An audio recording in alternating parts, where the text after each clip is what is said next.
sucré. 13h, 14h. Europe 1, 13h. Avec Céline Géraud sur Europe 1, 13h18. Céline, le moment d'accueillir vos deux chroniqueurs du jour pour décrypter l'actualité de ce jeudi 26 juin. Aujourd'hui, Jean-Claude Dacier et Olivier d'Artigol. Bonjour. Bonjour. Ravi de vous retrouver pour décrypter l'actualité. Alors, de quoi allons-nous parler avant 14h?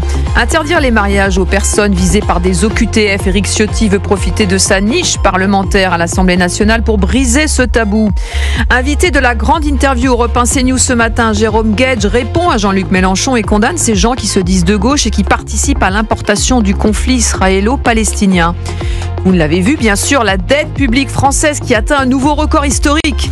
Est-ce que l'État peut redresser la barre? Et puis, en matière de défense, l'Europe peut-elle couper le cordon avec les États-Unis alors que s'ouvre un conseil dédié à Bruxelles? Mais pour commencer, cette actualité judiciaire et ce déchirement pour les proches du docteur Alban Gervaise, mortellement poignardé à Marseille. Souvenez-vous, c'était en 2022, devant sa fille de 20 mois, au moment où il venait chercher ses enfants à l'école. Son meurtrier présumé, Mohamed El, a été jugé pénalement irresponsable. Il ne répondra donc jamais de ses actes devant la justice. Écoutez sa femme, son désespoir et son indignation.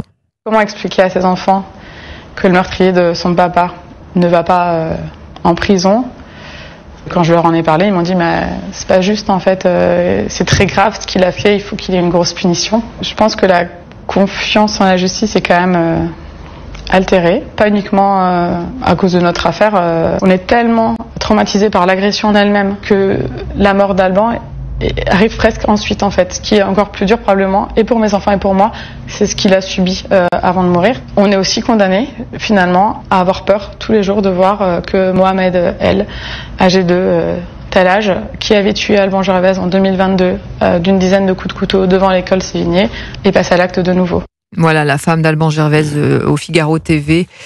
Une réaction, Olivier d'Artigol? C'est difficile parce qu'on ne veut pas avoir un commentaire qui puisse rajouter à la douleur de la famille, qu'on comprend, qu'on respecte.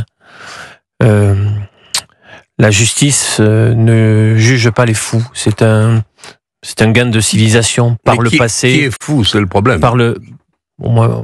Avant, ça pouvait être le cas. On a donc un système judiciaire avec des psychologues, des psychiatres, avec dans ce cas-là, des analyses. Il y a 3 expertises psychiatriques. Voilà, qui peuvent dire s'il y avait, si cette situation-là était établie. Ce qui ne veut pas dire que cette personne doit retrouver la liberté. Voilà. C'est-à-dire que son sort relève d'un accompagnement psychiatrique, d'un enfermement. Il faut continuer à protéger la société et la psychiatrie doit faire son travail pour suivre tout ça. Mais je reste attaché au fait qu'on ne juge pas les fous. Oui, effectivement, pas de procès. Alors après, il peut y avoir peut-être un moment dans le système judiciaire où quand même la famille, la victime est prise en considération et où le système judiciaire peut prendre soin de la famille des victimes. Oui, puis répondre à des questions parce qu'il y a beaucoup d'interrogations. Il y a cette dimension qui est possible. Jean-Claude Dacier. Je vais vous dire ce qui manque pour le moment, je crains que ce soit définitif, c'est que il va aller, Mohamed, dans un asile psychiatrique, oui. Mais pour combien de temps?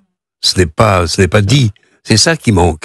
Si on savait que au moins pour 15 ans, 20 ans, ce personnage était hors de capacité de nuire, on pourrait, je pense, tenir un autre discours. C'est vrai que entrer dans une voiture, tuer l'occupant devant un enfant de 20 mois à l'époque, à coup de couteau, ça prouve que quand même, il n'est pas totalement stable et totalement normal, c'est une évidence. Je dirais que tous ceux qui pratiquent ce genre de tragédie à coup de couteau et qui règlent leur compte ne sont de toute façon pas tout à fait normaux. Ça ne peut pas arriver à des personnes qui sont à peu près stables psychologiquement. Pour autant que la possibilité de cette mère de famille malheureuse, tragique, vraiment qui a connu cette tragédie avec les enfants, puisse, dans quelques mois ou quelques années, dirons-nous, pas dans quelques mois, oui, quelques années, croiser à nouveau ici ou là l'assassin de son mari, C'est inacceptable. Personne ne peut le comprendre. Alors, il y a eu 3 expertises psychiatriques, je le dis au cours de l'instruction, qu'on conclut à une abolition de son discernement, mais il y a une psychologue qui dit qu'elle ne peut pas exclure une simulation visant à éviter une condamnation pénale. Ah, évidemment. Voilà. Mais en attendant, je vous propose d'écouter Sabrina Medjeber, essayiste et sociologue. Elle dénonce, elle, un antiracisme systémique. Écoutez, c'était sur CNews. Il y a un traitement médiatique selon, parfois, et même souvent, la sociologie des victimes, c'est une réalité. Si on ne parle pas de racisme systémique, on peut parler en tout cas d'un antiracisme systémique, notamment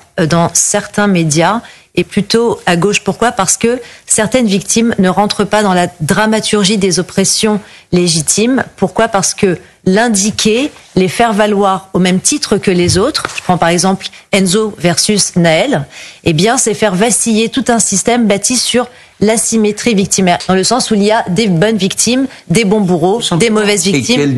Alors la question, voilà, pourquoi n'a-t-on pas beaucoup parlé ou pas parlé de cette affaire, de cette victime ? Mais je pense aujourd'hui que la société française est tellement polarisée que tout le monde choisit ses victimes, malheureusement. Oui, il y a les bonnes et les mauvaises victimes. Mais tout le monde. Oui. Des deux côtés, pour résumer. C'est-à-dire qu'il faudrait aujourd'hui avoir un traitement médiatique partout, quelles que soient les sensibilités, mais que les rédactions puissent se dire on ne regarde pas le profil de la victime ou de l'assaillant parfois même d'ailleurs, mais on traite l'information. Vous savez, c'est la bataille des prénoms. Beaucoup de gens, avant de réagir, attendent les prénoms, et parfois le prénom qui sort ne leur convient pas. Et parfois le prénom est modifié aussi. Ne leur convient on pas. nous dit, on va l'appeler Cédric. Ça prouve quand même, me semble-t-il, en tout cas ça tend à démontrer cette affaire, en plus de beaucoup d'autres, tend quand même à démontrer la faillite, la faiblesse, l'absence d'une vraie politique de l'immigration qui prenne en compte toutes les situations que cette immigration sauvage peut provoquer.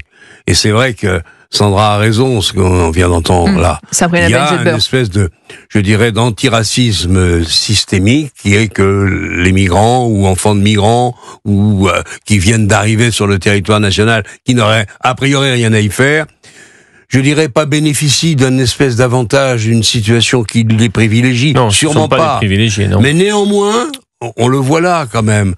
On considère que socialement, psychologiquement, ils sont pas tout à fait comme la moyenne des Français, et qu'il faut regarder leur cas avec une certaine, je dirais pas complaisance, mais compréhension et bienveillance. Le résultat, c'est que ça crée quand même beaucoup de malheur, beaucoup de misère, et qu'il serait peut-être temps de regarder quand même les jugements qui sont... Je suis d'accord pour une maîtrise de l'immigration, qu'on regarde les flux, la manière dont...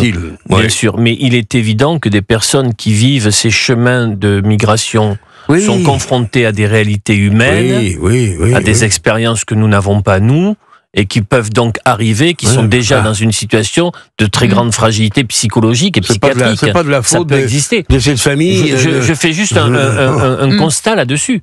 C'est une réalité. Et en plus, ils ne sont pas pris en charge parce qu'on n'a plus la capacité d'accueil. Si on avait une immigration un peu plus ordonnée, je suis d'accord. Par exemple choisie, ce qui est jamais facile à mettre en musique, mais néanmoins, où on regarde un peu qui vient sur le territoire, et que si les autres n'ont rien à y faire, sont automatiquement qualifiés de personnages délictueux, avec une interdiction notamment, je ne sais pas si on va en parler, de se marier par exemple, pour arranger les affaires. Si tout ça existait dans nos procédures et dans notre loi, ça irait mieux.